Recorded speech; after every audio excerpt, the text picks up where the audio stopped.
दिल्ली की धरती आज भी सदियों पुराने इतिहास की सांसें समेटे हुए है और उसी धरती पर आकाश को छूती हुई खड़ी है कुतुब मीनार। यह केवल ईंट और पत्थर की इमारत नहीं, बल्कि सत्ता, विजय, संघर्ष और बदलते समय की गवाही है।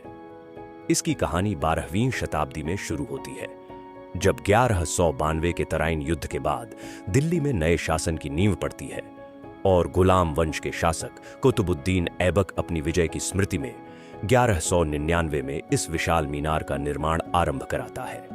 लाल बलुआ पत्थर से पहली मंजिल खड़ी की जाती है, लेकिन ऐबक अपने जीवन में इसे पूर्ण नहीं देख पाता और उसकी मृत्यु के बाद मीनार अधूरी रह जाती है। फिर उसका उत्तराधिकारी इल्तुतमिश निर्माण को आगे बढ़ाता है और 3 और मंजिलें बनवाकर इसकी ऊंचाई लगभग 72 मीटर तक पहुंचा देता है।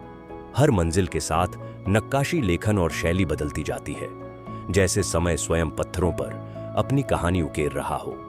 मीनार की दीवारों पर कुरान की आयतों के साथ भारतीय पुष्प और बेलों की कला भी दिखाई देती है, जो उस युग के सांस्कृतिक संगम को दर्शाती है। यह मीनार केवल अजान के लिए नहीं, बल्कि शाही शक्ति और प्रभुत्व का प्रतीक भी थी।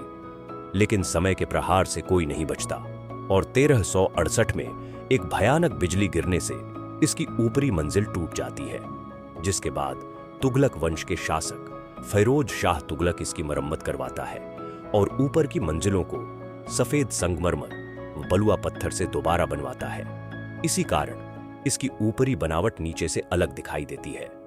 मीनार के पास स्थित कव्वतुल इस्लाम मस्जिद के स्तंभ प्राचीन हिंदू और जैन मंदिरों से लिए गए थे, जिन पर आज भी देवी देवताओं की नक्काशी मौजूद है, जो उस दौर के संघर्ष और परिवर्तन की चुपचाप गवाही देती है।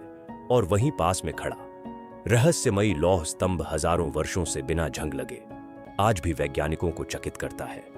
समय के साथ कुतुब मीनार ने आक्रमण देखे, भूकंप सहे और साम्राज्यों को बनते और मिटते देखा, फिर भी वह अडिग खड़ी रही।